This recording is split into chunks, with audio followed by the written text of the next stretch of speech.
Hey everyone, and welcome to the 123rd edition of DF Direct Weekly, which is and shall always remain our weekly discussion show where we discuss the latest gaming and technology news. A quick shout out for our new channel, DF Clips, before we move on to our news stories. Yeah, basically, if you didn't catch the video, new channel, please subscribe.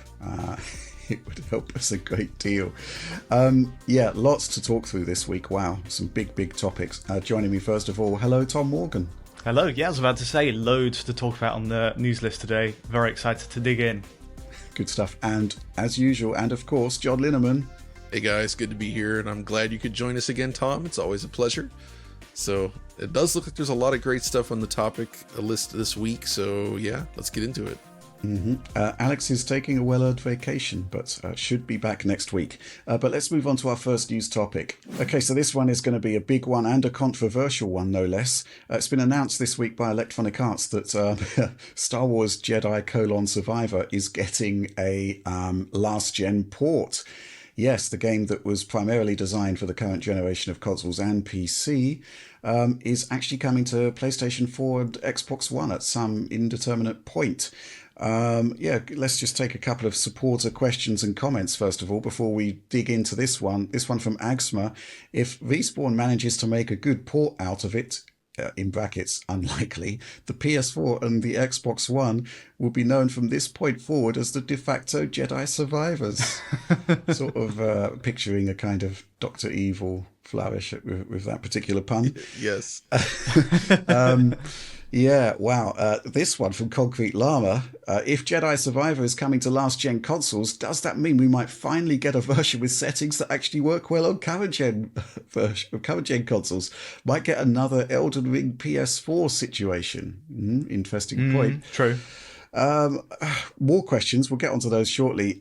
John, what do you make of this? It's a bit contentious at the moment because there's talk of making a port of Jedi Survivor for the last-gen consoles when... Well, let's be honest, the current versions that are out there at the moment kind of need a bit more work, really. I mean, at its core, this is still an Unreal Engine 4 game. UE4 is very scalable. There are things you can do to make it work on those older machines, of course. There's really nothing going on in there gameplay or design-wise that I think would prevent it from being possible to make that happen. It's just a question of what those cutbacks will look like, what it does to the overall presentation, and whether they can get it to become somewhat performant, especially from the slower storage and with the reduction in memory, the slower CPU, like all the areas where the game is currently bottlenecked. It's going to be pretty challenging, I think, to overcome that on those last gen machines. Yeah, absolutely. I suppose there is precedent with Hogwarts Legacy, which was a really beautiful looking current generation game that did sort of, it worked okay. That scaled well, but also I think that game was fairly well optimized at launch, right? Like it looked and ran very well. On the PlayStation 5. On the PlayStation 5, okay. Depending on which mode you used, yeah. Yeah, Still, there were a lot of asterisks on that one. I would say it was dramatically better than Jedi Survivor in that regard, which had major issues even sustaining 30 frames per second at points. Yeah. Right? Yeah. And the performance mode used an obscenely low resolution output. It just looked terrible in terms of image quality. Basically, FSR2 was not sufficient to keep up with the image quality requirements, and it ended up looking very dirty and nasty in motion. Yeah. So, I mean, I don't know. Obviously, they can scale this. I'm just curious to see what a scaled down version ends up looking like. And I like this mention of Elden Ring because for those that aren't familiar, the PS4 version of Elden Ring is a bespoke version that also runs with an uncapped frame rate. And when you play it on a PS5, you get a locked 60 FPS versus the PS5 native version, which looks slightly better, but does not run at a locked 60 FPS. So you basically give up some nice grass and a few other little visual flourishes, and you get a much smoother experience on the system by using the last gen version, which, by the way, is not stable at all on the platform it's intended for, right? Like if you play that PS4 Pro version, it's very unstable, but the PS5 gives it that extra muscle to sort of push it through. So like if there's, say, a performance mode in this and the visuals are scaled down, it might end up like kind of just being a more favorable experience than the PS5 native version in some ways. Well, I think I'd be sticking to PlayStation 5 quality mode, 30 FPS, with the ray tracing and all of those gorgeous visuals. Because there's no doubt it's a fantastic looking game. Oh yeah, it's going to look worse. Going to transition, no doubt. but it might be interesting to do a 60 FPS versus 60 FPS comparison at that point, once that version arrives. Tom, you actually did a good degree of Jedi Survivor coverage. You survived. You survived. You were the survivor. Thoughts on this? Does it intrigue you? Does it excite you? I have many thoughts, actually. There's firstly, like, obviously, I was kind of in awe of the game when it first came out. I did the PS5 analysis. I think Oliver did the whole, three-way console comparison stuff with Xbox as well.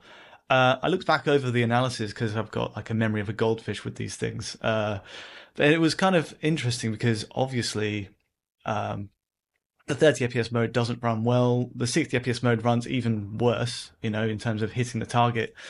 But in both those modes, the big performance dips occur around where ray tracing is enabled, and that's enabled. Ray tracing is enabled in even the performance mode. So, in theory, it's not a difficult job to get those games kind of up to par and where they need to be if they just prune back some settings. And the move to last gen support might give them a new excuse to go back and revisit the current gen, like the SKUs, the versions that are meant for next gen, or current gen, I should say, and give them kind of an extra pass. Or I hope so, because it's maybe not the most ideal solution to go back to the PS4 app on PS5. I know with Elden Ring, it was kind of like, you could get that 60 FPS pretty much locked, but the visual hit is quite stark. And I didn't ever actually do it myself. I stuck with PS5 just for the visual bells and whistles. So I'm not sure that'd be the way I'd go. I'd really just hope they'd just make literally a last gen settings mode, but maybe at like higher resolutions and leave it there. Well, I think maybe there's a potential argument for having an RT off mode. RT off, similar to the Series X version, which does seem to run fairly well at 30 FPS, and with the bigger GPUs should hopefully run at 60, you'd hope. I don't really think they need an excuse to go back and look at the current gen versions. They should be just doing that as a matter of course, because it's sold EA announced massive revenues last quarter based on the success of Jedi Survivor and FIFA 23. So, the concept of actually making the game arguably what it should have been at launch, I think that's a bit of a no-brainer, right? And I do think that requires equal prominence to doing any sort of last gen port. Interesting question here from let's have a look. Bjork Tribe. In the Venn diagram of people who only have a last gen console and who cannot wait to play what is sure to be a challenging port of Jedi Survivor, do you estimate that the investment in development will actually pay off? I wonder if the money would have been better spent on polishing the current gen and PC ports to have then released to better critical reception. Well, the Venn diagram thing is basically something where EA have made the calculations, right, in terms of addressable audience versus investment to make that port. So they think it can make money, and I suspect it probably will, right? Simply because, well, we know just from our audience figures on Jedi Survivor content that it's huge. That game's absolutely massive. So I suspect it probably will pay off. In terms of the money being better spent on polishing the current gen and PC ports, well, again, it's not an either or. It should be both. It should be both. Yeah, agreed. And it's weird that, in that statement from EA, that the success of the game feels like the real motivator to make this happen. Where it feels like there was enough of an install base to just do that at day one if it was possible. I honestly think it's just the fact that development is really difficult, especially with the new generation of consoles. But at the same time, I think it was already delayed. I'm a little bit surprised actually, because around launch they were very sort of boasting that they got this done during the pandemic, which was challenging. They did it within a pretty conservative sort of window. There was no crunch or minimal crunch, like all these things here. And then when it actually shipped, it was kind of a mess. And it just felt like maybe they should have actually, I mean, I know it's easier said than done, but it really did need more time, I think. Well, Especially people seem on quite happy PC. with The it. PC version is horrendous. Well, yeah, that's Like, where it's I bad. think the Like, biggest, it's really bad. the biggest compromise was made there, right? In letting that PC version come out, they should have delayed it. The console versions, it's quite interesting to note that it was basically us and basically the response online that highlighted the performance issues. It wasn't really a massive topic within the main reviews that came out, right? It did very, very well in terms of the critical consensus, and it is a great game. But you're still sort of facing the situation where it's best played in the 30 FPS quality mode, and the performance mode still needs a fair amount of work there. Actually, it's interesting though. So we've had 3 truly horrific PC game launches this year, among many others. But there was Wild Hearts, and then of course, we had T-Loop 1, and of those 3, I feel like The Last of Us is the only one that has been sort of like reworked to become a very acceptable port. Right? Yeah. It's pretty good right now, I would say. You can kind of power through it. I haven't kept up with Wild Hearts, but I don't know. Have any of you actually monitored that to see if it's improved? I think Wild Hearts was improved on console, so they have been tinkering away at it, but I haven't seen PC, no. We'll have to check that out, because that was a really bad one as well. But then you have this, and I tested it on a different Steam account just to see how this was running on PC. It's still not good. Really? So you did check it out? I did check it out. I mean, it's playable, but it just feels like, the hardware we're running here, right? You should have a very good experience with that level of hardware, but it's just not good enough still. It's stuttery and not nearly as fluid as it should be, and it just feels like it's always kind of breaking at the seams, like it's like most PC games run very well on a high end, 4090 equipped PC with a beefy CPU and tons of memory, right? You can power through most games, but with this one, it's still just not where it should be. Yeah, you're right about Jedi Survivor as well, and it was sucked into the vortex that is AMD sponsorship, meaning that we've had to rely on hacks to get DLSS working.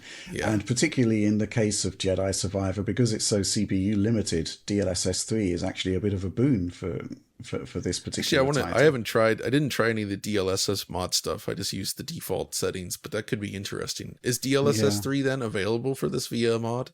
Yes. I need to check that out. Yeah, we need to check it out. Yeah, because it could take you into a decent frame rate range, even in the most brutally CPU limited scenarios. Yeah, I mean, this whole last gen situation, I just I don't know. It's similar to Hogwarts Legacy in so many ways, and I suspect it's probably going to turn out okay. Not great, but okay. I think I kind of prefer it this way than the other, than having, I like the sense of current gen console owners getting something day one and it's kind of exclusive for a timed period, not because of some forced marketing approach, but because it took development time to make it happen, as it was with Jedi Survivor. It was a special kind of game for that reason. When we covered it, it was like, hey, this is only on current gen. This is great. And like that and Harry Potter, I guess, maybe it'll be a trend. I'm not sure, where developers just focus heavily on the new stuff and then backtrack to get something out of the last-gen consoles. Possibly, but only for titles, I think, like Jedi Survivor and Hogwarts, where there's so much of an installed base that just, the sheer momentum behind the title means that it will just permeate through to those lower consoles, and there's still enough people who've got them that will want to play it to actually buy it. But yeah, certainly a development I wasn't expecting. No. But I guess there is that precedent with Hogwarts, and it was all right. It makes you wonder though if there's any other games that could kind of be retrofitted, the games that are only out on the current gen systems, which are, would this potentially work? I don't know. I'm trying to think of, we've not had so many current gen exclusives. No, not really. Well, okay. Demon's Souls, maybe. I'm not sure. We feel like Ratchet probably wouldn't work well on PS4. I would also, say that I don't think Flight Simulator would be very playable on Xbox One. No. Like, I'm sure they could find a way to scale it down further, but I don't know. The cloud. What's that? They use the cloud. Yeah, cloud streaming, exactly. But those two games, are there any others that come to mind that were current gen exclusives that might not be feasible on last gen? I don't know. I'm sure there are. Where there's a will, there's a way. The Matrix demo? Yeah, oh god, for actually Medium, you're right. I'd quite like to see them try that. That would be quite interesting, the Medium. Oh yeah, that was a pretty nice looking game. I guess one sneaky workaround to this would be to go the Capcom route and just only port it to PS4 and PS4 Pro, like with Street Fighter 6 and I think a couple of Resident Evil games did that. It's just like, let's avoid the lowest. That didn't come out on... there's no base Xbox One. There's no Xbox One X. So yeah, that actually always annoyed me a little bit because it felt like the Xbox One X was being limited by the Xbox One there. Definitely, you know what true. I mean? Where it's like, if they could, I don't know that there'd be that much money there, right? Given the One X audience is probably largely upgraded at this point, but still. But I bet the they're One furious. X, I think, could absolutely handle those games very well. It's just the base Xbox One is a pain in the butt to work on. So, well, it does kind of make me wonder whether Xbox Series S version of Jedi Survivor kind of gives you possibly a mini preview of sorts of the kind of nips and tucks they would have to make to get it running at least on a PS4 Pro or an Xbox Xbox One X. Because it's kind of, in terms of GPU performance, in a similar ballpark to those two systems. And, right. Obviously the first thing they did was to turn off the ray tracing. So, yeah, I mean, again, I don't know how long this is going to take. There wasn't any sort of announcement. It's not going to be a trivial exercise, I don't think. Depends how much effort is put into it. But, I guess we'll just have to wait and see. So anything more to say on this one before we move on? I wonder if it's going to be like back in the day where you would see a game for like, I don't know, like a Spectrum in your territory or like the IBM PC in mine, where you'd see these screenshots in the back that look amazing, and you get it home and it's like Spectrum graphics or CGA or something like that on your PC, and you're like, oh. I don't. We're well past that now. I think where there are commonalities is that it's the best versions that do the heavy lifting in terms of marketing. Right? Yeah, absolutely. Yeah. That was that's a deep cut there, John. Where basically the Spectrum versions of games would actually have like arcade game screenshots on there. Exactly. It was like you see it's like, wow, that looks great, and it's like. I think there is another potential sort of plus point to these sort of last gen ports is that when we were looking at the 360 and PS3 versions of Xbox One and PS4 games, they were typically done by other developers and kind of built from the ground up. Whereas these days, the whole cross gen thing basically means that a lot of the heavy lifting is done just by virtue of the fact it's on Unreal Engine, and they don't really need to draft in another developer to do it. The existing developers will be best suited to adapt that code base. But at the same time, though, we saw some really stunning examples by those partners, like Bluepoint. I think. Wait, was it Bluepoint that did? Who did Rise of the Tomb Raider for Xbox 360? Nixies did that. No, Bluepoint did Titanfall. That's what it was. Yes, and they did an excellent job as well, which was extremely impressive. Yeah, and extremely difficult based on our tech interviews. Yeah. That was a lot of work. But yeah, Rise of the Tomb Raider and Titanfall, those were two great examples of games that received like impressive conversions to last generation machines, where it felt like you still got the full experience with the expected nips and tucks, right? Like that's I do enjoy seeing this to some degree. I like seeing developers try to port challenging content to less powerful machines. I think that's generally pretty interesting. I mean, it's the same stuff you see in like the Doom and Quake space still today, where people are trying to bring those games to way less powerful platforms than what they required to begin with. I think that's more interesting than running it on some new modern SoC or something, right? Well, there's a degree of what's interesting, right? It's interesting in a good way if the port turns out well. Yeah. And it's interesting in a kind of macabre way well, when the port is terrible. Or even when it's not a port, like I remember when people got Doom 3 running on a Voodoo card, for instance. and it looks horrendous, but it's neat that it worked at all, right? Like, Mm-hmm. not that that was ever going to be a shippable product in that state, but still. Yeah, it's Absolutely. like Tomb Raider on a Game Boy or Game Boy Advance. Sorry, like there's that port wasn't there recently? Oh, the open Lara port. Yes, Yeah, yeah. It's that's like really cool. that shouldn't happen, but there we are. It's there. Okay, Agreed. well, Star Wars Jedi Survivor is coming to the last gen systems. Sort of can't wait to check that out, really, just for curiosity's sake more than anything, but hopefully it will be a good port. There's this weird sense that I thought about where, so again, as somebody that likes having disc versions of games, this was a bad game to have on disc because not only is it broken at launch, but the disc version was incomplete, right? The whole game wasn't there. I could see a situation where they release like a PS4 version where it's much more up to date because it's a more recent version and the whole game is on the disc and you end up with like a complete like hard copy of the game, but it's the last gen version only. That kind of weird situation could actually happen. It wouldn't be particularly desirable, though, would it? Well, it depends. We'll find out. If there's a performance mode there and it runs at a locked 60 or something on the PS5, it could be. You're going to be giving up a lot. Yeah, We'll based see. on, We'll see. on the Hogwarts It's a deep experience. cut. It'll be a very deep cut to visuals. Let's see how deep these cuts go when it launches. Okay, let's move on to the next news topic. Okay, so this one came out of nowhere and it's absolutely fascinating. We actually received a video this week of the Elder Scrolls Skyrim running with path-traced lighting. Here's the video. Here's how it's looking. We didn't do a video on it because we don't actually have a huge amount of material to work with apart from this video, this less than 2 minutes of footage. But yeah, Alex was approached by Pascal Gilcher, who produced the RTGI mod for Reshade. And yeah, essentially he's done the same, but with actual path-traced lighting. It's an add-on for Reshade, which should work on any game that uses DirectX 9 or later, which makes this an interesting companion to NVIDIA's efforts with RTX Remix, which works on lower DX versions. John, first impressions on this one is potentially very exciting, right? But with some limitations. Sure, there are limitations, but you're right. The first impressions are extremely strong. And I think like you see stuff like this, you saw Quake 2 RTX and the Portal stuff, and it really demonstrates to me how powerful path traced and even just ray traced lighting truly is in terms of how it changes the presentation of a game. I mean, fundamentally, we're looking at a 2011 game here in terms of assets, right?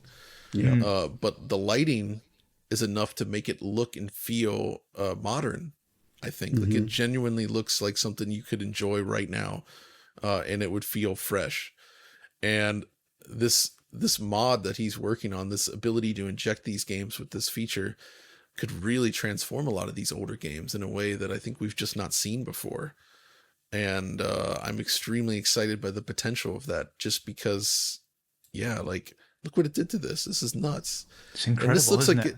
it doesn't. He hasn't done any sort of like material touch-ups or anything like that either, right? Like this is just path traced lighting currently. Yeah, I mean, some might say that's the primary limitation, right? It can't really the lighting can't really interact that much with the materials. But these games are highly moddable, right? So like this opens the door for communities jumping in and actually creating the assets that do respond properly to it, right?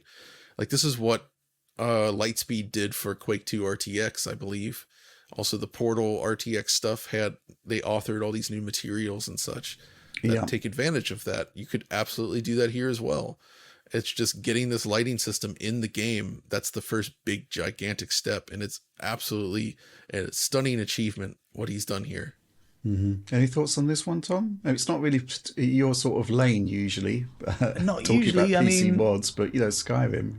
This gets Alex very excited all the time. So I'm in awe of his article that he pushed up on Eurogamer. It's got some great zoomer galleries. There's a launch comparison tool you can see before and after. Yeah, it's transformative, isn't it? And the whole idea of it being applicable to a range of DX9 and beyond games is compelling, but it does look, going by the article, it sounds like the limit really is just extracting that buffer data and getting kind of injecting these the path tracing data back in to make it possible, and that seems to be like the only crux to it. There's one shot of Grand Theft Auto 5 in there as well, which really strips out all the lighting, and you can just see kind of like the building blocks of the world there before path tracing is applied, and it's just kind of amazing to see that. But yeah, it's a great move. I'm glad that there's coverage for DirectX right up to 8, and then this gets 9 and above going as well. Yeah, I mean, there's other systems that are being added to it. We've got a screenshot here of Skyrim having volumetric clouds added. That looks insane. Just kind of mad. Just nuts. So that raises a question, right, about whether this is going to be... This should have been in some form made for the official remastered release, or could be in the future. You know, if it's done by, well, essentially one modder or one mod team, surely it's possible for Bethesda to work their magic and get path tracing enabled. That sounds great, Tom, but when you think about how companies work and everything, like, I don't know. You know, they've released Skyrim so many times at this point. I don't know. But if it was a PC only product, I feel like it would be tough to get them behind it unless somebody approached them with like we'll do this work, let's get this done kind of thing. I mean, it's literally how The Witcher 3 was remastered on current gen, and they literally hired modders to help with the textures that's CD and all Projekt that. Red. That is CD Projekt Red for sure. Yeah, but you know, John, they've Skyrim is a license to print money, and they've released it so many times on so many platforms. What's one more going to do? Yeah, what new spin can you put on Skyrim? And this is looking really, really compelling. And if you actually had, you know, a small team just dedicated to revamping the graphics. I mean, actually, there has been the rumor floating around. Is it Morrowind might be getting remaster? Yeah, no, you're right. Remake. You're right. They've released Skyrim so many times that it's become a joke with them, where they actually kind of make fun of the fact that they released it so many times. They've crossed into that territory where like they're in that same position that Linus Tech Tips is in when it comes to like sponsorships, where they've created such a joke around it that they can have anybody sponsor anything on their channel, and it's just like they just roll with it. Like Bethesda can re-release Skyrim as many times as they want, and everybody's just gonna chuckle and buy it probably. So you're right. Maybe there is a chance that this gets released like an official integration. That would be pretty neat. I mean, we've got this video demo of Skyrim, and we've also had, as Tom pointed out, there were some shots taken from Grand Theft Auto 5 showing how they're capturing the buffer data, but the path tracing wasn't actually active. There was actually a similar shot we saw of Control, which already has an extremely robust ray tracing implementation. I'm kind of wondering whether the path trace lighting being added to it would actually work in tandem with the existing features. Possibly not, but who knows. So this is really interesting. I mean, we had a lot of fun back in the day with Pascal's RTGI solution, which was basically screen space related. Wasn't that the one that gave birth to the bathroom segment in Half-Life 2? Yeah, it's where we discovered Alex's interesting sort of obsession with toilets, in-game toilets, and the effect of ray traced screen space global illumination therein. That was, maybe we can revisit that. I don't know if there are any toilets in Skyrim, but toilets are complex, you know. I'm sure there's they a bounce mod out lighting, there they bounce shadows. But yeah, this is really interesting stuff. I mean, we can put a link in the video description to more further news about the project on Pascal's site, Marty's Mods. But don't expect anything for a few months yet. I mean, if there was anything to show, we would be showing it, I think, at this point, because it's really exciting stuff. But it is early work, and there is a proof of concept demo. You're looking at it, and it's looking pretty phenomenal, and I'm really excited by this. This is kind of like the PC space at its best. You know, where you just see things that you just never expected. The biggest, the reason I'm still in this game after so long is that just new things come along all the time that are just fascinating and unexpected and brilliant. And I mean, wow, this is pretty phenomenal. But let's move on to the next news topic. Okay, so this one is really, really interesting. Now, we've seen in the past how using the disc versions of PlayStation 4 games running on PlayStation 5, well, sometimes those earlier versions of the games that are kind of preserved in amber, Jurassic Park-like, have unlocked frame rates. Run that code on a PlayStation 5, and games that were patched to have 30 FPS caps, well, you've got the original code that's unpatched. You get the full brute force power of the PlayStation 5 CPU and GPU, and you get 60 FPS gaming. So, Tom, I think you looked back in the day at a couple of games. I think The Last Guardian was an interesting one. Mm-hmm. Oh, God, yeah. Yeah, which basically ran at 60 frames per second, but had some game-breaking bugs in it that stopped you completing the game. It did. So what's happening here is something quite fascinating. Now, PlayStation 4 has been hacked, exploited, and there's a guy called Illusion who basically specializes in producing mods for PlayStation 4 games. So, on his YouTube channel, there's a whole bunch of stuff happening there. Like, what happens when you run Arkham Knight unlocked on PlayStation 4? What happens if you engage boost mode on PS5 and run it unlocked? There's a whole bunch of mods, even a Drive Club unlocked frame rate mod, which got perilously close to 60 FPS in some scenarios on PS4 Pro in boost mode. A lot going on there. So what's relevant to this discussion? Well, it turns out that an exploit for PlayStation 4 works or has been ported to PlayStation 5, meaning that for the first time we're able to see games that are capped to 30 FPS on PS4 running uncapped, unlocked, 60 FPS on PlayStation 5. And the footage that you're seeing here playing out is one of those games, Gravity Rush. PlayStation 4 Pro version, 4K 30, well, 4K geometry, 30 frames per second. But Illusion has injected his unlocked frame rate mod on the PlayStation 5 version, on the PlayStation 4 code running on PlayStation 5, and it just runs at 60 frames per second, exactly like those disc versions that we looked at back in the day. And this is really, really exciting stuff. The proviso is that unfortunately you need a PlayStation 5 running on firmware 4.03, which does limit the application. But John, the Gravity Rush footage is pretty compelling, right? Yeah, it's nice to see it. I mean, the Gravity Rush mod from Illusion was done, I think, over a year ago at this point. It's been a while. And you could see that on a PS4 Pro, it was delivering kind of a 40 frames per second experience largely. So just by unlocking the potential of using, all of the PS5's power, they're able to get right up to 60, and it looks very stable, and it's awesome. The potential for so many other games, though, is extremely high here, I think. Mm-hmm. And I hope that... So it does feel like we're getting closer, because you remember when we did the Bloodborne 60 FPS thing with Lance... I mean, that was dev kits only, right? And now that was an interesting story because Lance could only show us the game running on a PS4 Pro in boost mode, and we had to down res to 720p. But then we had a different source providing PS5 development machine footage of his mod running on PlayStation 5. The difference here is that, the PlayStation 5 development kit could probably run all of Illusion's mods without any issue. What's new and intriguing here is that this is all on a retail PlayStation 5. But it is firmware 4.03. And the way it's working is that basically they seem to be able to change code in memory on the PlayStation 5. And that's the key to making this work. And I do wonder, it's probably never going to happen. But, again, if modders could do it, why can't Sony? I suppose there's not really much return for them in doing so.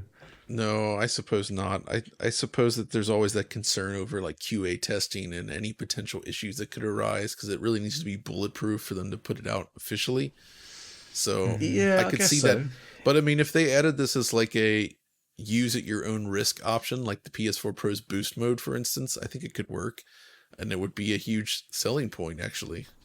I think that's one of the big missed opportunities with Cerny, especially this generation, is they didn't have an equivalent sort of back and pat push like Microsoft did with the Xbox Series X, back and pat. They didn't have FPS boost and higher res. They don't have FPS boost, but they did update several games to run Yeah. with unlocked or stable 60 FPS frame rates, right? So it's this, conceptually it's very similar. It's just that their approach required per game optimizations versus FPS boost, which could be done irrespective of that. I think Microsoft did go into sort of specifically tailor some games, make sure it's working and, Oh yeah, I mean they make tested sure it was, but test it. Yeah, it was always like, you can see there's a much more concerted push with Microsoft and Xbox to make that happen across a breadth of titles, which didn't quite materialize on Sony's side, which I think, some games like this might have been caught in that net if they had been, especially Bloodborne. Imagine if that was on a, Xbox and that was, up for grabs on Series X as a 60 FPS experience.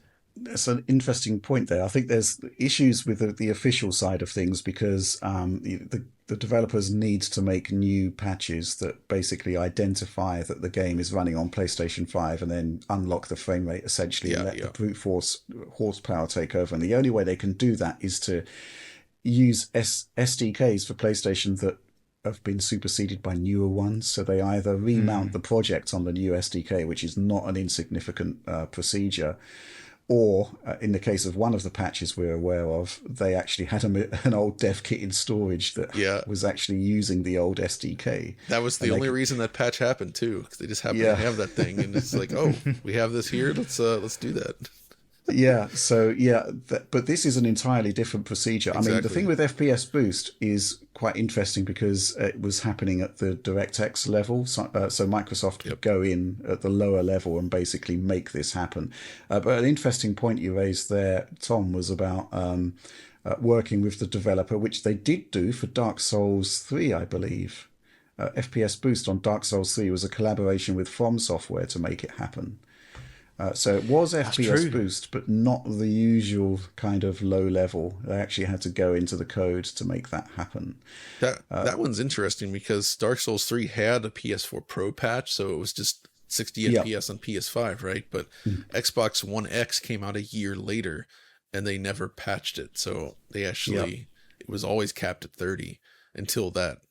Yeah, I mean, it's going to be interesting to see where this sort of path of exploiting the PlayStation 5 retail console goes, because I'm led to understand that this ability to patch the memory is something that works on PlayStation 5 games as well as PlayStation 4.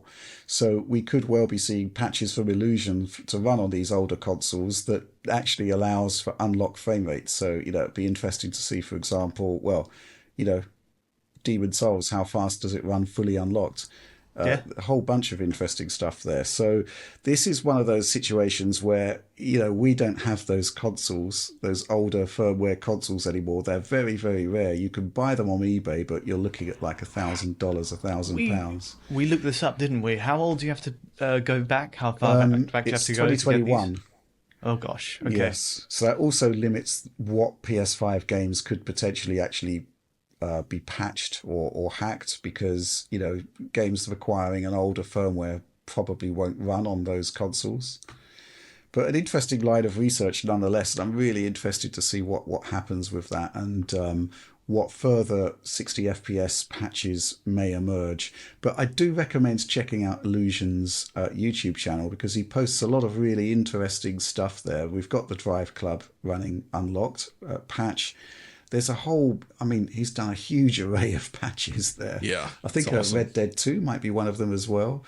So this is a really interesting sort of scenario to see, what happens with those 8th generation consoles when you remove the frame rate limit. And often the results are not particularly pretty, and it shines a light on why they were capped to 30 FPS, why they were designed for 30 FPS in the first place. But yeah, Gravity Rush 60 frames per second. It's an experience I'd like to have. But so, this actually made me consider something else. You're saying that he can remove caps from PS5 games as well? Well, potentially, assuming that this idea actually works of being able to patch the memory on right. On so PS5 conceivably, games. Imagine a case where he's able to remove the cap and force 120 hertz output. Yeah, that would be phenomenal. In which case, the VRR could actually be effective, since it would be above the 48 frames per second sort of bottom. That would be an interesting deployment of that idea as well. I'm not sure how complex it is, but... Yeah, exactly. I don't know if it's feasible or not, but that would potentially just allow the frame rate to run over 60, and you just end up with something that's like maybe in the 80 to 90 FPS range, which would be just fine with VRR. Mm-hmm. But certainly an interesting development, and limited application, obviously, for basically 99.9% of people, but fascinating nonetheless, and we'll be keeping an eye on that. But I think we should move on to the next news topic. So this week, Sony announced a beta firmware for PlayStation 5, and a number of features have been added. But most pertinent to our interests is that Sony has finally deployed support for Dolby Atmos surround sound setups. John, this one is particularly relevant to your interests because you've got a fantastic surround sound setup in your lair there. And you've had a chance to check out this new firmware. Does it do the job? Are you happy with it? This is a tricky one because fundamentally it seems like what they've done is they're taking the results produced by the Tempest audio engine, which is previously designed for either headphone use or from a TV speaker, right? Mm-hmm. And they're sort of like injecting that into a Dolby Atmos container so it can then address the height speakers. I believe that is what they're trying to do here or doing. But it's not actually like an official Dolby Atmos mix per se. Right. Like it's not designed for that. It's just using like simulated. Right. It's simulating Dolby Atmos by just taking the data that's already existing for the Tempest audio engine.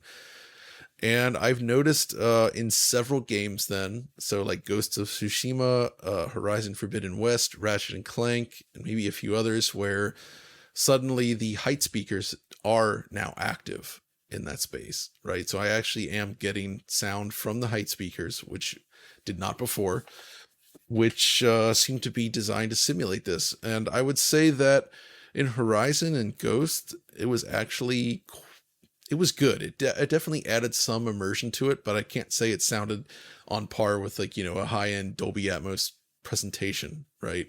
Like certain films that you might watch that just sound unbelievable in Atmos. I didn't get that overwhelming sensation, but I did appreciate the addition of the height channels. It's like a nice to have, right? Where it adds a little bit of extra sort of presence to the sound, but it's not a game changer. Mm-hmm. But again, this is just retrofitting games that were designed for the headphone-based 3D audio primarily to work with Atmos. So maybe this is something where developers in the future could craft an Atmos presentation if they detect that you're using it on the system. It's possible. I'm not sure. The potential's there. What is more interesting though is that so when engaging Atmos on the system, your AVR, the receiver does switch to Dolby Atmos mode. You can see that it's active. There's no additional latency between the sound playback and the visuals on screen. Really? So, and this is key because specifically when using Xbox with Atmos output, I've never been able to get rid of the lag issue. Right? Me neither. Right, you have the same problem, right, Tom? Yeah, exactly. It's the bit stream encoding and decoding, isn't it? Yeah. It has a noticeable delay. So like if you're playing a game, like Gears 5 sounded really good with the Atmos enabled, but the lip sync goes all it's off. The lip sync's and especially wrong. the guns as well. The guns, you can see it right away. You take a shot and you see the first muzzle flash appear, but then the sound is delayed and you really feel it. And I found that really distracting. So I always just ended up going back down to regular Dolby Digital 5.1 instead. Yeah. And haven't been able to really enjoy Atmos on there, despite having this bespoke Atmos presentation. So I've never really understood what's going on there, why there's that little bit of delay. Some people were blaming eARC and ARC, but I'm not using ARC in my setup. I'm just piping the Xbox directly into the AV receiver. So it's true though, if you enable eARC, if you plug it into the TV and you use ARC, then the Atmos delay gets about 3 times worse, and it's just unbelievably bad. Like it's really bad, unusable. When going direct to the AV receiver, it does produce less lag for the sound, but it's still not right, as you saw. I really am tempted to get these Atmos speakers. They cost, for the upward, the ones that sit on top of your current 2.0 setups, they cost a fair bit. I know we talked about this earlier, John, where you were saying you can literally buy any speaker and put it, high up on the ceiling, mount them, and have them point down at you. But it is, yeah, it's a huge expense, and I was debating whether to get it primarily for movies. But now it's out because I've only got a PS5 in my own personal setup. The Xbox is at work. The kind of incentive is there now, I think, to give it a try. But it's yeah, I'm glad about the lag issue not being kind of as prominent as the Xbox side, but it's kind of Well, it sounds to me like we've got sort of two imperfect solutions here. We have Xbox games that are actually mastered for Dolby Atmos. Yeah, and exactly. We have but we have the latency issue. And then we have the PlayStation where it's kind of seemingly taking Tempest audio and sort of inserting it into an Atmos container, and it's not ideal, but doesn't seem to have latency problems. Exactly. So that's weird surprised. Because none of the PlayStation stuff I've tested sounded as impressive as the Atmos specific Xbox games, but those were designed for it. But of course, then there's the lag thing. So yeah. I mean, I've read about this lag things for years now, and I'm surprised that there hasn't been a solution forthcoming from Microsoft. I've been pestering some folks at Microsoft that got it off and on as well, and they're, I don't know what the issue is there. It's very strange. We've got a question here from Jonathan Hamilton. The newest beta firmware for the PS5 enables 3D audio via Dolby Atmos. Is there any point in enabling this if you have an Atmos-capable receiver but a 5.1 speaker setup? No, don't even bother. There's zero purpose to that. Yeah. Basically, what it would be doing is, first of all, to enable it, you'd have to set your AV receiver to have the height speakers, I guess, enabled, right? But if there's nothing there, it's going to be playing sound to channels that you don't have hooked up. So you're going to be like missing stuff. You will gain nothing from it. So I don't recommend doing that at all. Okay, that sounds fair enough. But yeah, I mean, I guess this is going to roll out to the full PlayStation 5 firmware at some point. So look forward to that. This whole situation reminds me of like the insanity of the video output options on these consoles as well. Right. Where it's like the PS5, so it's limited to 32 gigabits per second on its HDMI bandwidth. That's been known since launch, right? So that means when you do 4K at 120 hertz, you get chroma subsampling 422, right? Otherwise, it's RGB 444 in every other mode. Then on the Xbox, if you're outputting 4K 120, you get the full 444 chroma, which is great. But if you want to use 4K 60, it goes back to HDMI 2.0 mode, and you get like YUV 420, or you can force 422. So it basically works like the Xbox One X did. So you don't get the full RGB there. But also, if you want to use Dolby Vision, because it requires 12 bits per channel, it also switches the Xbox to YUV 422 mode as well. So like there's like this mix of like, so you got to really know what you're setting if you want the full chroma subsampling, or the full chroma, I guess, right? So on Xbox, that means you got to do the 4K 120 mode. But that's a problem because some games, if you want to do like 60 FPS games, like a side-scrolling game, and you want to use like black frame insertion, you can't use the 120 mode, because then you get the double frame image effect, right? The double image effect, which looks bad. So you got to switch it to 4K 60, but there's no way to force 444 chroma in 60 hertz mode on the Xbox. And I don't know why. Like, why not just make that an option? It's like, so, but of course, Xbox has the more robust VRR with the full low frame rate compensation all the time. PS5 doesn't. So when you look at both systems, they have all these little quirks that feel like they're just so close. Like if they just did a little bit more in those directions, all these problems would be solved, right? But as it is, there's just little issues with them all that prevent them from being perfect at what they're trying to do. Yeah, absolutely right. Yeah. Okay. Frustrating. I think that's all we've got to say about this one, so let's move on to the next news topic. So we've actually had a report this week from a reputable news outlet, Video Games Chronicle, that Nintendo's Switch 2 development kits have gone out to developers, or are in the process of going out to developers, expected late 2024 launch. To be honest, there's not a huge amount of actual meaningful detail in that particular report, aside from the fact that the dev kits are out. There's been talk about the fact that it's still going to be running on cartridges, which kind of makes sense for a handheld system. The fact that it is going to have a handheld mode, so it is going to be a Switch, I guess that's useful information. But beyond that, there's not a huge amount of anything new that's in this report, except, and it's going to break John's heart, the concept that it's not going to be using an OLED panel, it would be going back to LCD. So was this a table flipping situation, John? Were you howling in rage? No, I Was it mean, just I understand designed- why they do that to save on costs, but still, it's a huge bummer, and it's going to ensure that whatever they come up with, the screen will look worse than the Switch OLED. Yeah, for sure. Right. And it'll open the gates up for a new revised model a few years down the road with OLED. So there's that. But yeah, unless that's a huge bummer. What a step back. The OLED screen is yeah. really good on the Switch OLED. They should do an Xbox and have a Pro model at launch. I agree. Like the Series X, Series S thing, I would absolutely love that. The thing is, that screen is so important. If I'm taking one handheld on holiday, right? You'd think it would be the Steam Deck, right? Because I can use all of my PC library on it, and it's fantastic. And I can tailor the experience the way I want it. Typically, I take the Switch OLED though, because the games just look that much better on an OLED screen. God, the Steam Deck LCD though is like basement tier. It's bad. It's an ugly screen. It's mediocre, I think, is the fair to say. Yep. It's adequate. It does the job, but it's in no way Barely. Yeah, it's in no way spectacular at all. And the Switch OLED is just absolutely phenomenal. It really is. I don't really know what to say about this report, except it kind of confirms Occam's razor, really. The concept that, yes, a Switch 2 is going to be coming. Yes, it's likely to be a Switch in that it will operate in both handheld and docked mode. We discussed that a while back. It's kind of a situation where Nintendo can't go back because they've redeployed their development studios from working on mobile and home consoles into a single unified entity, which has delivered phenomenal success. Was there anything more from this that was interesting to you, Tom?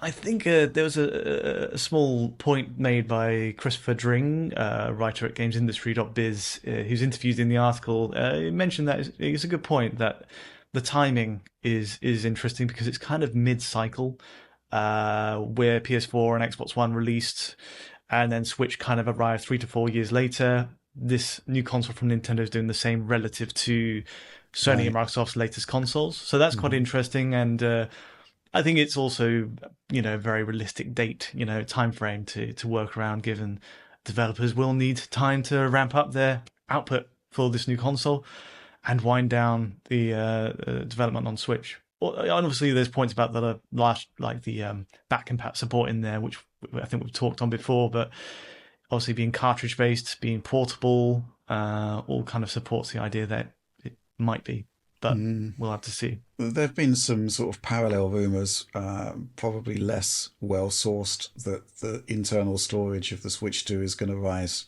significantly from, I think it's the existing 32 gigs of memory. I think the OLED had a 64, right, John? Oh, Did it? I don't forget. remember. Actually, I don't. It was has more expandable. internal I storage. just Very, swapped very my cheaply SD expandable. card with it, so I never actually thought about how much internal storage it has. But no, it we says can do some it does quick have Googling on 64 gigabytes. I guess. Wait, Yeah. I guess it does. Let's do some on-the-fly Googling, but I'm pretty sure it does have Yeah, okay, you're right. 64. Yeah. I forgot. Wow. I think there's something else which is quite interesting, which is the concept of which storage medium it's going to use. Obviously, it can use internal NAND, and it could, I think there's got to be an increase in capacity. I don't even think 64 gigs is going to be enough. If they're talking about a system that's got PlayStation 4 approximate levels of GPU performance, the scale and scope of the projects is going to increase significantly. That's just not going to cut it. And also it means that internal bandwidth should have to rise in step. I'm curious to see if that's going to, if eMMC on its own can actually do that. That has implications, of course, for the cartridge port. The cartridge port should be higher speed. Yeah, I've heard rumors about cartridge sizes and some of the increased numbers. I can't remember what it was, but it definitely sounds like they're also massively boosting the maximum cartridge size. Which makes sense, right? Which of course makes sense, but I'll be curious to see what they change this to, like what actually is in the cartridge, because what they're using in the Switch is obviously going to be way too slow. So There are implications also for decompression, which was actually a bit of a bottleneck on the Switch. That's why we had that quote-unquote boost mode for Switch, where basically during loads, they unlocked the limitations of the CPU, ran it at full 1785 megahertz, just for the duration of the load, simply to speed up loading. I'd really like to see some actual dedicated hardware for decompression if they've got this faster storage medium. Kind of makes sense. There's not really too much more we can talk about these Switch 2 rumors, because it was kind of almost sort of validation of stuff that we kind of expected. I think the fact that they're going to move away, or the notion that they're going to move away from OLED, bit of a bummer, but again, expected. Yeah. Again, there's no real indication of what the unique sort of Nintendo spin could be, and we've discussed that in length in the past. Yeah. So yeah, this was an interesting report, and it was good to see some kind of semi-official sort of timescales being added, but it just kind of emphasizes what we were expecting anyway. Anything to add to that, really? I don't think so. No. Not really. We've talked about it for a lot this one. We've been waiting a long time for a Switch successor. Yeah. So Absolutely. Yeah, I'd have loved to have seen one this year, but I guess next year makes sense from so many different perspectives. You know, cost of production, the fact that Switch is still a juggernaut game system. You got to imagine they're pretty nervous about this transition, right? Because Nintendo has not traditionally succeeded all that well when it comes to transitioning to a new generation, outside of like the Super NES, I suppose. It's all going to be down to back compat. What's going to happen there? I think that's one of the key factors. But yeah, like for the management of Nintendo, this has got to be a scary proposition to go from what's basically their best-selling system console to doing a follow-up to it. Like, how do you make that work? I hope they find a way. I guess we're going to find out. I'm sort of hoping beyond hope for backwards compatibility. I think it's essential if they are basically giving up on the concept of the gimmick, as it were, and moving into, you know, the idea that they're settled on this hybrid console, which I think is probably the best way forward. I think people are going to be expecting to take their prior generation libraries with them. So yeah, I guess that's that. But let's move on. Okay, final news story of the week, and it's happy days. Great news. The Last Hope, Dead Zone Survival, possibly, and actually not possibly, the worst game that I think we've tested. It has been pulled from the Nintendo eShop amid rumors. Oh no, it's a disaster. Amid reports. I didn't get a chance. Amid reports that Nintendo was pressured by Sony to take it down, owing to certain similarities between this awful game and The Last of Us. John, you took point on the coverage for that disaster. It's one of our best performing videos of the year. I think it did have the unfortunate Streisand effect of drawing attention to it and making people buy it, because at one point we noted it was like number 4 on the Switch eShop. I can kind of understand, like, when you see something that horrendous, you're just like, I've got to see what this is about. It was in the UK, it was priced at 99p, so it was kind of like, you know, what have you got to lose? Yeah, right? Give it a shot. Why not? How much was a War God Zeus of Child? Do you remember? Oh, that was a bit more, I think. That cost a bit more. So, but here's the thing, right? If you bought that game, I believe you can still play it, right? So I think so. I think they would have gotten away with this if not for like literally using the LE model or like a rip-off budget version of the LE model without the eyeballs. Without the eyeballs, like. Just the fact that they put that asset in the game and used like the way they did the key art and stuff, I think that's what would have triggered it. Because everything else, like, it's not. I mean, the game itself is obviously not a clone of The Last of Us. It's nothing like it. It's just this stupid thing where you run around like a single like city block and God, that stupid game. Well, there are a lot of unanswered questions, aren't there, John? Like specifically, how did it get onto the eShop? Did these guys have development kits? One would suspect so, right? How did it make its way onto the eShop in the first place? What was the sort of QA procedure? As I posted in my video, though, these guys had been putting out stuff for a while, and it's all equally terrible or similarly terrible. Like this one feels even worse because it's extra buggy, and also like it just rips off of another game in some aspects. But all of their games like that, I can't even say, like the World War Battlefield Duty Heroes, whatever that it's called, like stuff like that. It's good Lord. What your video highlighted is that they're not the only ones doing it, No. right? There's a whole bunch, there's a whole sort of seedy underbelly of really crappy Switch software that somehow made its way onto the eShop. And I'd love to see an investigation as to how this, what are the logistics of making it happen? Can we do it ourselves? You can do stuff on Unreal Engine. Oh yeah, I can make Unity. something on par with this and put it on the store if they let us. If we could figure out how these guys are doing it. I loved the way you identified various assets from the asset stores. Like the zombies. Like I said, nothing to knock the asset store. It's just the fact that it felt like they just picked all these random assets that don't actually fit together stylistically. They didn't integrate them well into the game. Like the fact that they just bought the lock-picking mini game like straight up, and then it just looks unlike anything else in the game because it is like a separate lock-picking mini game that somebody made and sold.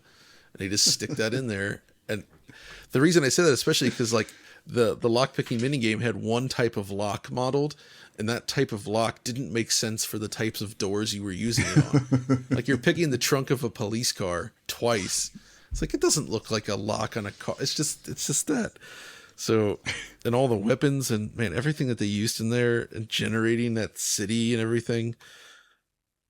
But I did enjoy doing the bullet economics of that game and determining what is or is not possible based on how the game works.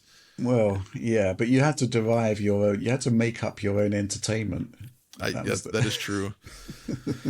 It was, and also the way that you could so easily break the game with like all the flashing and glitching, which I determined eventually is if you load a game, run around, and then you quit back to the menu and start a new game.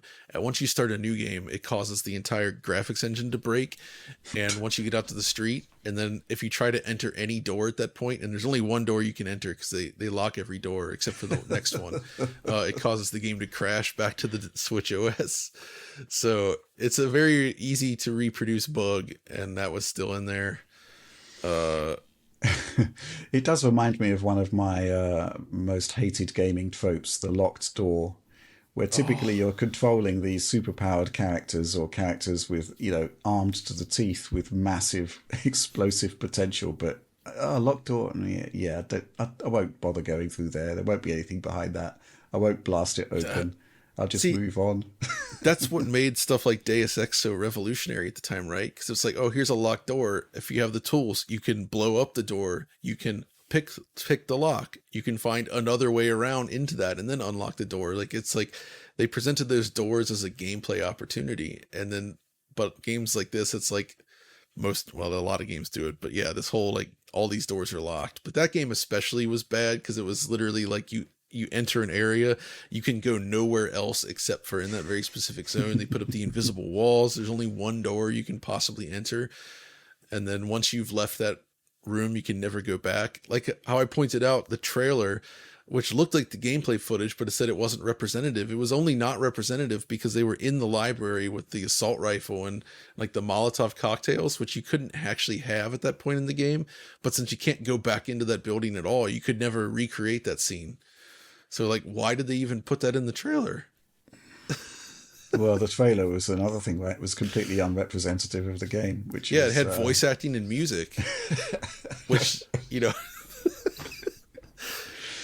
man. I mean, the game literally just had the one sound. It was just the sound of zombies, which sounded like snoring the whole time. Like, the whole time was just that. It never stopped. It was relentless. It was that plus a few sound effects. And that's all you ever heard during the entire game. And it was just... I do wonder, generally, if we hadn't covered it, if it would still be on the eShop. Possibly. It might have been. Oh, something else I missed in the video that only was later brought to my attention, and I looked closely at it, is that all of the art, like the loading screen, the story screens, all those, they were all AI generated. Oh, wow. Which is that just like That's the cherry on top. It is, Absolutely. really is. That's brilliant. Wow. So it's gone, but it'll never be forgotten, right, John? No, it's too late. It was already out there, which means it's been archived somewhere. And, I am pro preservation. So Or you would even think for this? Yeah, even for this, just people must remember, never forget, right? I'm sure it's out there saved somewhere because the whole Switch eShop is basically like cracked wide open anyway, right? So somebody has archived this game. It is out there. You can probably play it on a Switch emulator right now if you want. Fair enough. If you want. So there's not going to be too many people upset by the disappearance of this game, but it was 99p. There was a degree of macabre amusement to be had from playing it. But it has gone, and maybe that's for the best. But that's the end of the news for this week, so let's move on to supporter Q&A. This is the part of the show where every week, without fail, we ask our supporters for topics and questions to be included in the next edition of DF Direct Weekly. Usually get about 50 responses, tons of really interesting questions. We can't answer them all, so we pick out the ones which we're possibly best equipped to answer, or which raise interesting points. And this one is from Gluten-Free Potato Glutton. I love that name. Yeah, his question: I'm more than a little surprised by the DF team's incredulous perspective surrounding the quote-unquote 8K performance mode of a PS5 Pro. Back when the PS4 Pro launched, you guys had an excellent video explaining how the revised quote-unquote 4K console could greatly benefit users with 1080p TVs, with the most obvious win being pristine anti-aliasing via supersampling. It's not about 8K TV adoption, it's about doing away with the awful jaggies. Well, Tom, thoughts? Gut reaction is there's a lot of ways to treat those jaggies for a lot lower GPU cost without having to ramp up the pixel count all the way. Wow, that was a good synchronized. That was. I noticed that. Yeah, but not much more to say. It is what it is. I don't think 8K TV adoption will be the primary driver of a new console upgrade. Personally, I could be wrong, but I just don't see it as. Yeah, I get what the poster is saying here, that what the question is suggesting. The issue is that there was a reason for 4K resolution rendering, right? It was because there were 4K displays out there in reasonable enough volume that, it kind of made sense. There isn't really that proliferation of 8K screens. Well, he's talking about downsampling, though. He's saying if you have an 8K mode, that if you use that mode on a 4K display, you should get better image quality. But I don't really think that's... So I actually think this all ties into just the evolution of image quality in games and why things have continued to shift. And this goes back to, I still see some confusion around this. If you look at the early days of Digital Foundry, we're talking about different resolutions on there and everything. And it's like, there's a small number, like if you look at the total number of pixel difference between like, say, I don't know, 640p and 720p, right? Like a PS3 versus 360. It's not a gigantic amount of pixels that are different between them.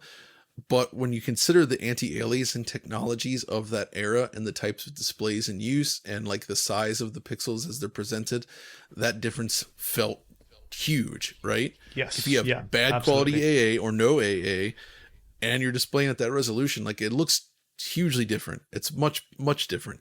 It's like going from 480p to 720p. That's a huge leap. But if you go from like 1800p to 2160p, most people won't even be able to detect that unless they get close to the screen, right? But it's not just about the total pixels. It's also the anti-aliasing, right? Anti-aliasing has continued to evolve. And in 2016, when the PS4 Pro launched, TAA had started to proliferate, but it wasn't nearly as refined as it is now, and it wasn't as common. Where there was still a lot of FXAA out there and things like that, right? Like post-process AA. That stuff does not look that good on its own. So actually downsampling from a higher res back to 1080p really helped a lot more there.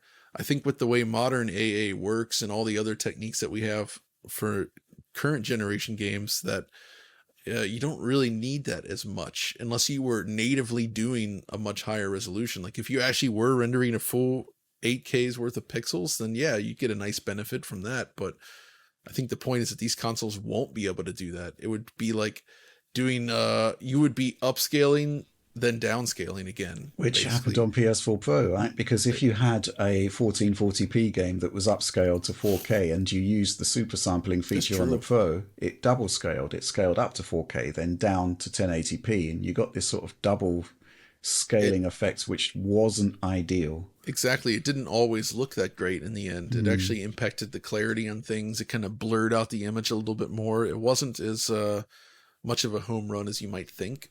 And because of that, I don't think this would make a huge difference. Only in select cases, like something like how we have The Tourist, which already does this basically, which is an 8K 60 game, right?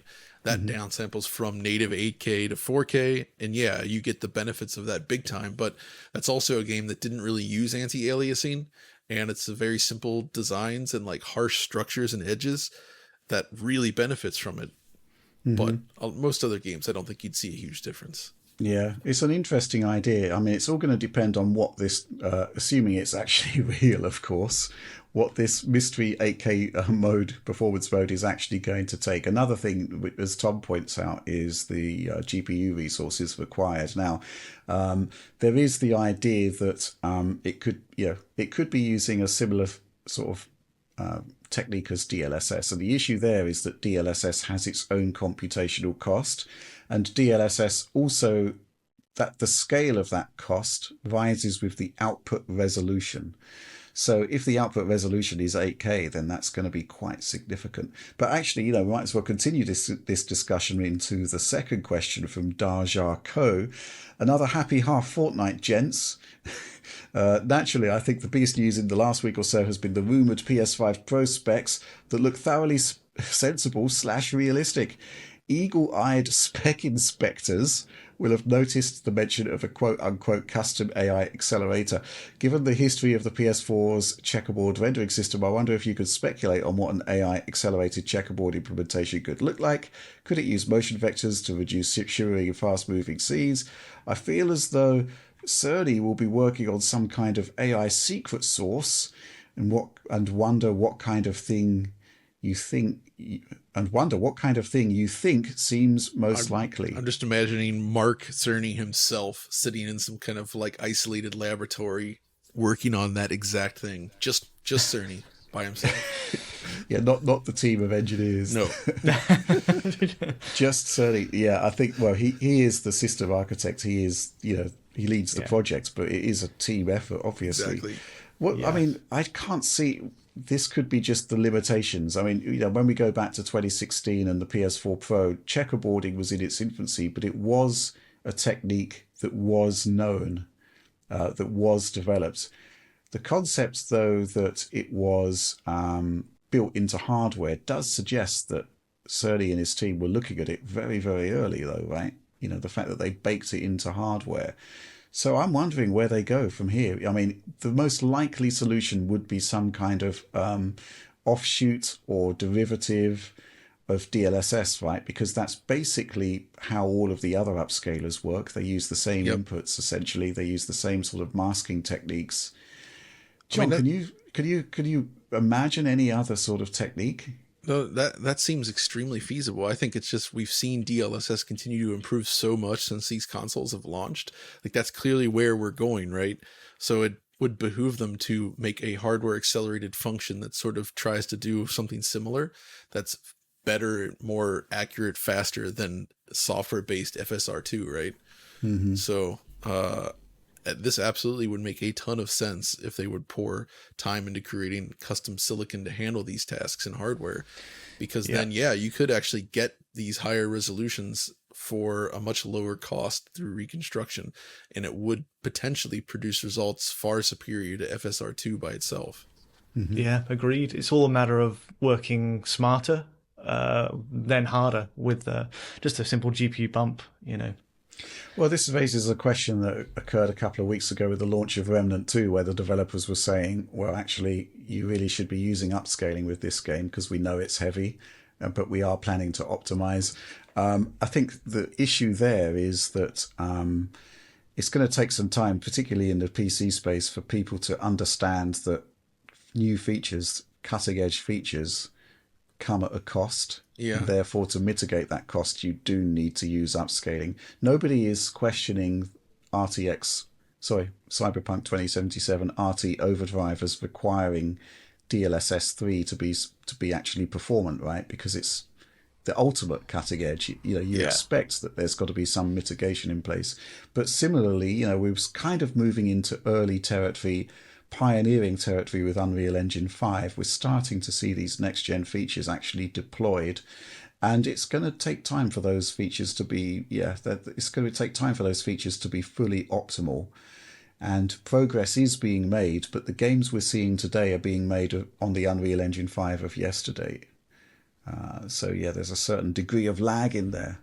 Interestingly, when we were talking to Nixis about the Ratchet port, one of them noted that they actually subscribe to a subreddit that is focused on, I think it's like FTAA is what it's called. If you extrapolate from there. And it's a group of people that have gathered together to profess their dislike of TAA. They don't like modern TAA. They want their raw pixels. And Nixis actually does cater to them. They very specifically in Ratchet include an option to disable all TAA, no TAA at all. You can just get completely raw pixels. You can also run it with SMAA if you want, which is, post AA. And it's specifically because there is this subset of gamers that just want these ultra raw pixels and want none of the extra blur or anything associated with TAA. And it's interesting that they will probably never accept stuff like DLSS, right? So it's kind of an uphill battle, and I can see why you get this rise out of certain PC gamers where they want the option to be able to turn all of that off. And I guess Remnant I don't know if you can actually disable TAA in Remnant, though. I think that is actually forced on, but reconstruction is optional. Okay. I'm not really sure how to take that. It's more just when you're building PC stuff, they're really sensitive to those types of options, and you really need to target this wide audience to make everyone happy. But I guess in the console space, it's not really applicable so much. Well, there's this really interesting dichotomy in the PC space, which is that you get all of the forward-looking features first, but there's usually a sort of a minority of people who are vocally against any sort of progression in rendering techniques. Like ray tracing, like reconstruction. Basically, the momentum for those features is unstoppable. They're going to be happening. We kind of saw that right from day one when a lot of creators were sort of saying it was a disaster that was never going to gain traction.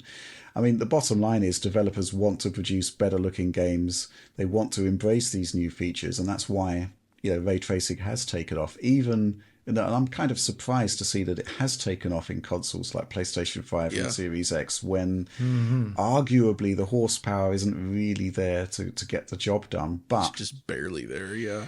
You just see games like Ratchet, for example, and Marvel Spider-Man, where actually you can get a really good presentation. Metro Exodus, 60 FPS with RTGI on those consoles. That's remarkable. And this is 60 FPS in Spider-Man as well. Yeah, and Ratchet. Mm-hmm. Yeah, this is all just sheer will from the developers to make these features actually work for them, because the win is there, right? It's definitely. Oh, let's not forget Doom Eternal also has a really good ray tracing mode that's super performant. So it's quite interesting though. Doom Eternal, you don't actually get the main benefit of the ray tracing until playing through the first level, because the first level isn't really. Yeah, because it's RT reflections, materials. and most of the first level is very stones and bricks and not a lot of reflective materials. But then after that, there's a ton of reflective materials, and it looks awesome. Absolutely. Let's move on to the next question. This one from Gabriel Rules. Gabriel Rules. In 2020's Road to PS5 conference, Mark Cerny suggested game fidelity and polygon counts could be drastically improved by using the SSD to draw textures and models to the user's viewport in sub-second time. While I agree the SSD has been amazing for loading times, we've not yet seen any games utilize this concept to the level suggested. Do you think there's any weight to what Cerny was saying, or was this always just going to be a theoretical use case to get the user and media excited? I just want to, before I go to you guys, I just want to preface this by saying Mark Cerny doesn't really do hype. He's an engineer, and engineers talk, about what they're doing and what they want to achieve.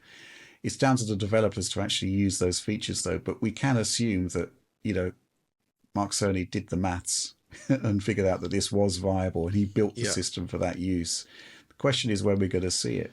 John, any thoughts? I've always interpreted this more as the speed of access would allow developers to use higher density, more complex meshes with more robust materials and textures all over the place, because they can actually fetch that and get it into memory faster, right?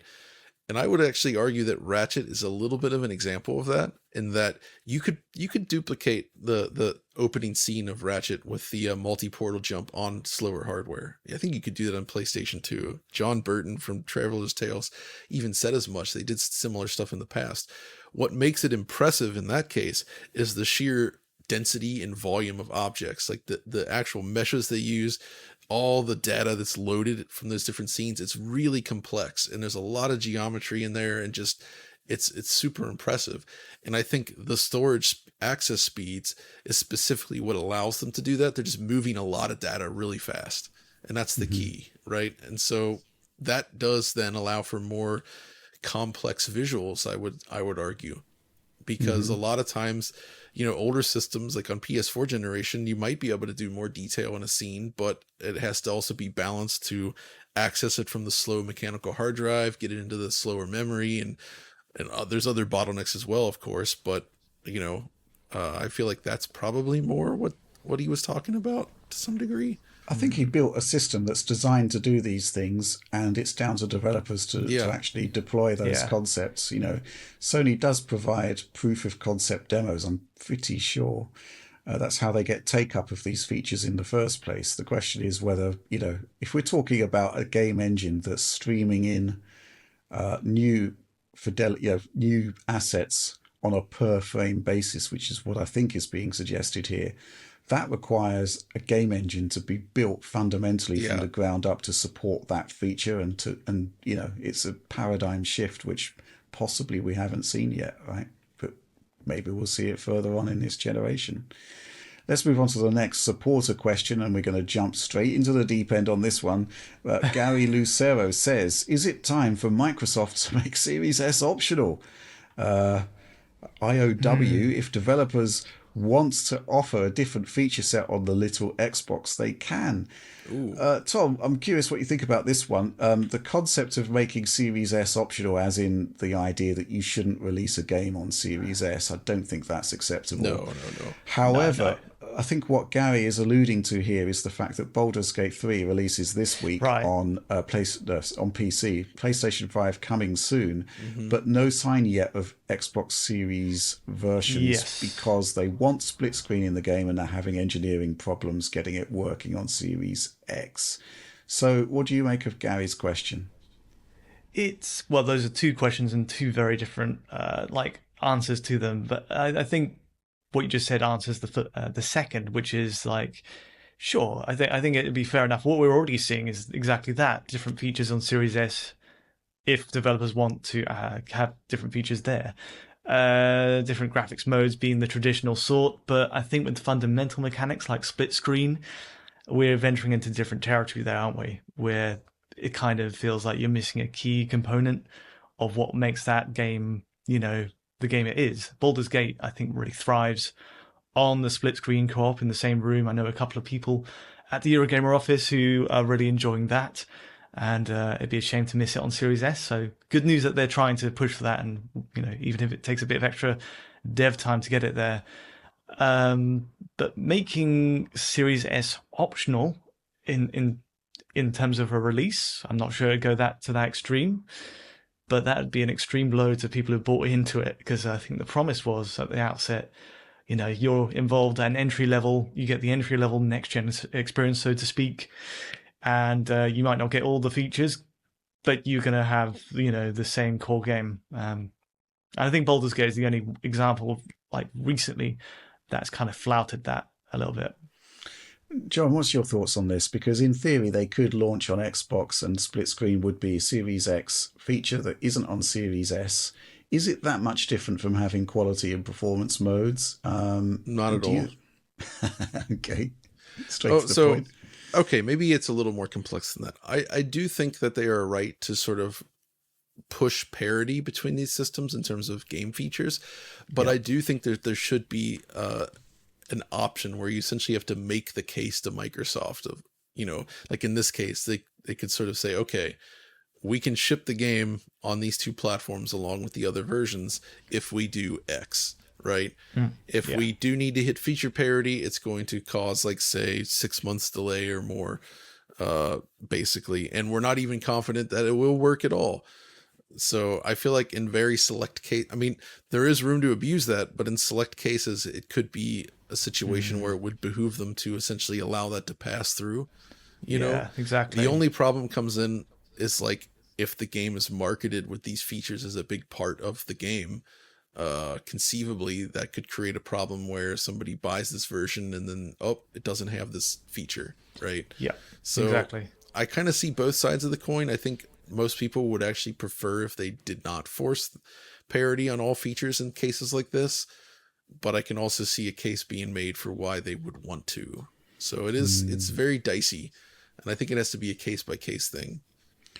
Yeah, I guess the issue is that, once you open the floodgates, once you sort of start, ignoring your own rules that you made for Series X, then, it can be abused. And that is a sort of slippery road.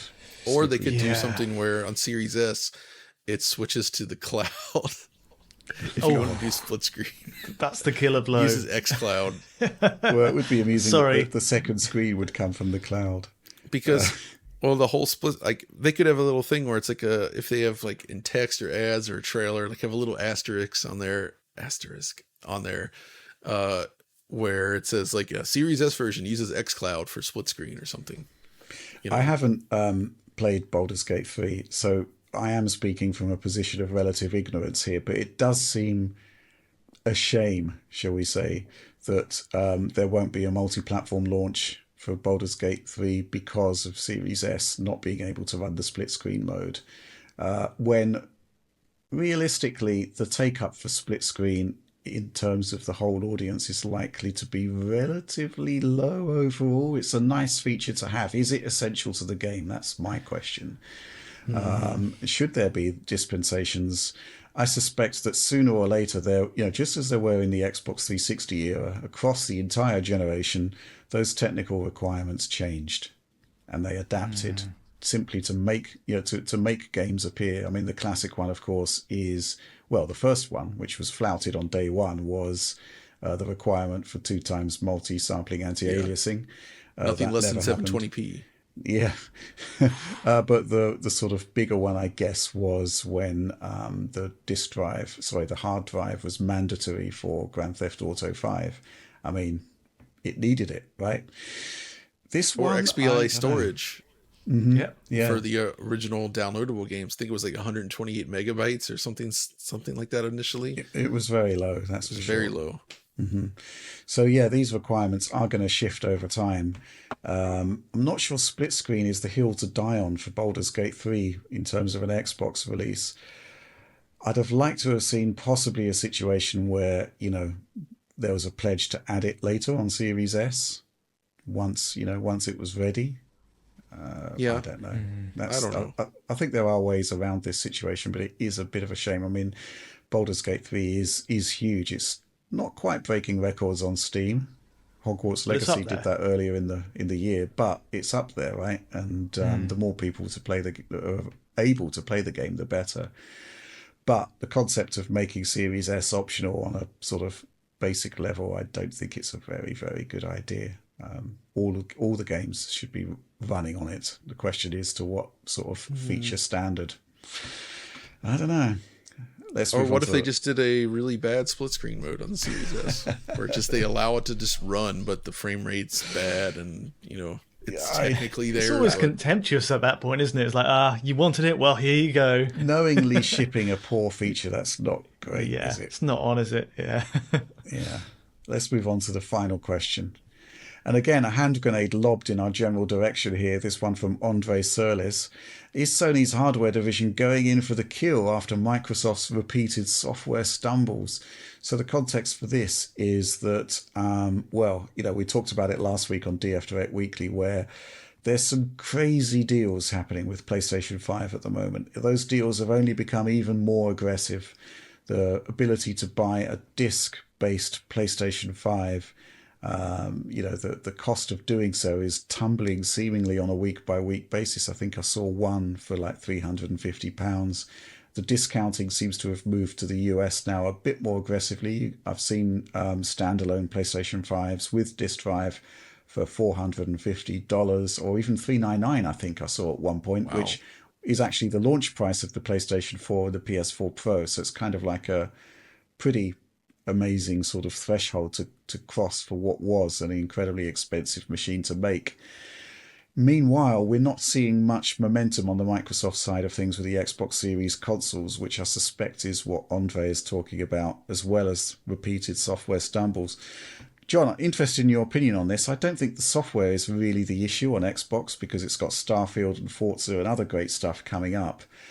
But the hardware side of things, we seem to be seeing different priorities from each of the platform holders.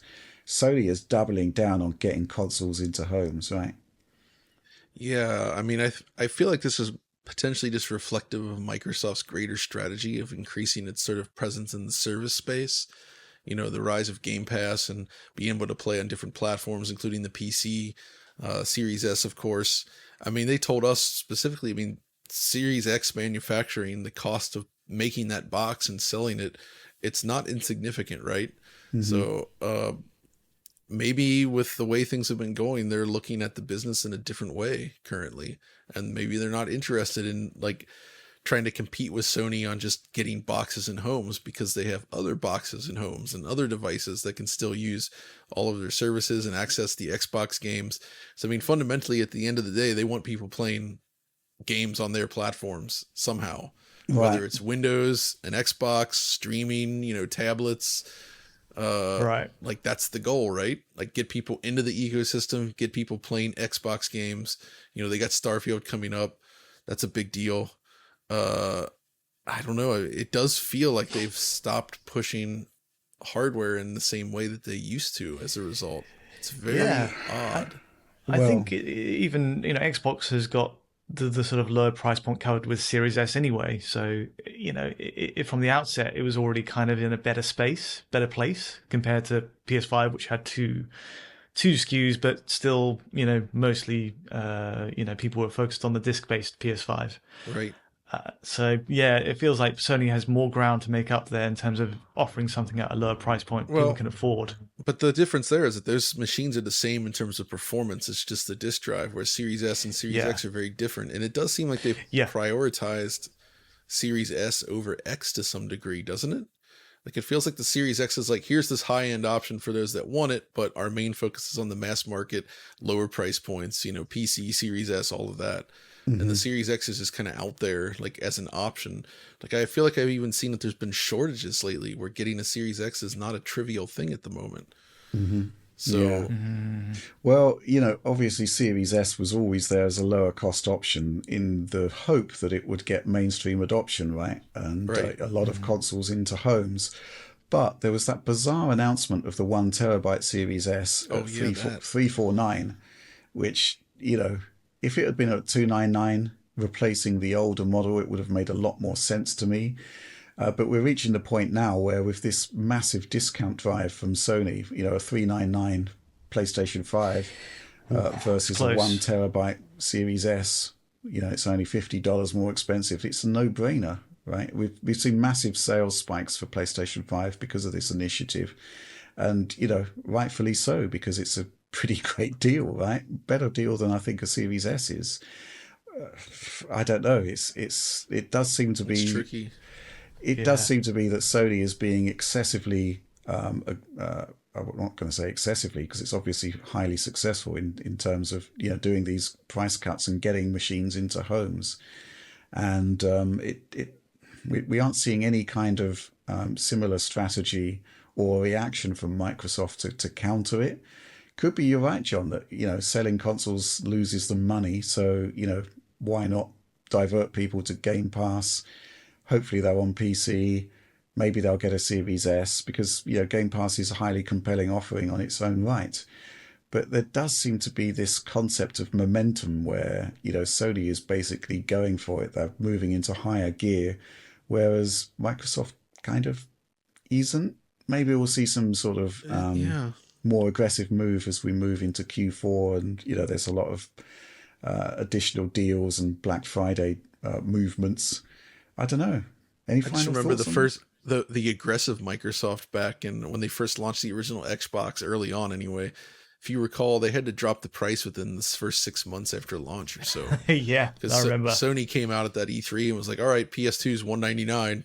Microsoft scrambled like the next day and they're like, "Yeah, Xbox is also $199." And that was only 6 months after launch, right? I feel like the Microsoft of today would not have responded at all in terms of hardware pricing. No. They know their business model is the Game Pass business model. They're not selling these consoles at a loss, as far as I'm aware anyway, as they probably did with their original Xbox to kind of match Sony and PS2. So no, maybe after, maybe Q4 or just after. I was thinking about this. If you look at Xbox 360, they were super aggressive there on pricing. Yeah, they were. They had the two models. They had a really cheap Xbox 360 that you could buy. The arcade edition. Yep, absolutely. And the hard drive model was still, significantly cheaper at launch a year earlier than PlayStation 5 was for, a decent spec machine. That's kind of like the sort of aggression I'd have liked to have seen. I think aggression is possibly the wrong word. Hunger. Are we seeing hunger from Microsoft? I'm not seeing it. Not quite the same. It also made me consoles always get revisions. We've talked about some of the PS5 revisions where they've made internal changes. Are you aware of any internal changes that have happened with the Series X? Not that I'm aware of. Very quiet, hasn't it? If it has. I mean, it was a very, very well-built machine from day one, so perhaps you don't need those types of things, but I'm just surprised we've seen like no details, and I'm just wondering if any revisions have been made at all.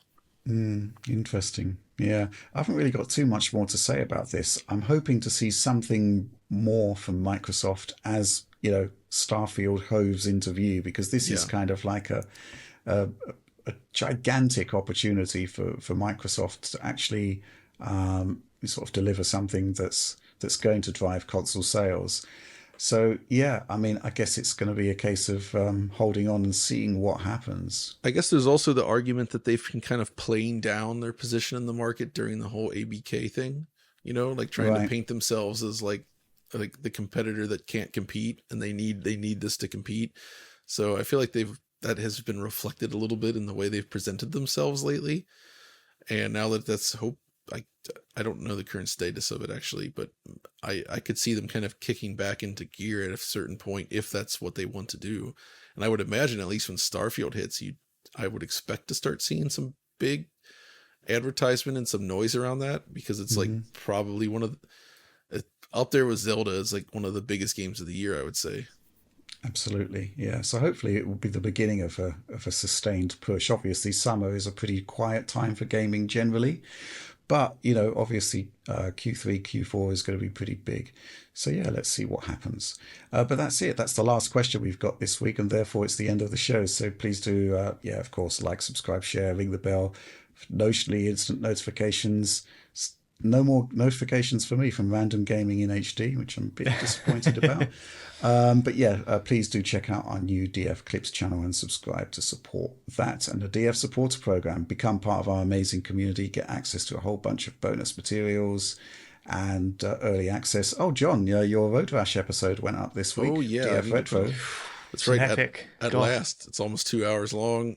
Gigantic exploration of everything Road Rash. I think it's a really interesting exploration of that franchise. And I also put a lot of work and time and effort into making something that was as slickly produced as I could make within the constraints we have here, of course. So, if you watch it, pay special attention to that. That would make me happy. Just, that's basically what the DF Supporter Program's about, enabling John to take weeks out of the schedule to make stuff like this. Knowing that it's supported, right? And exactly. You don't have to worry about YouTube revenues and whatnot. Can't make something like this in a week, that's for sure. Okay, that's the end of the show. So thanks for watching and supporting Digital Foundry, and we'll see you next week.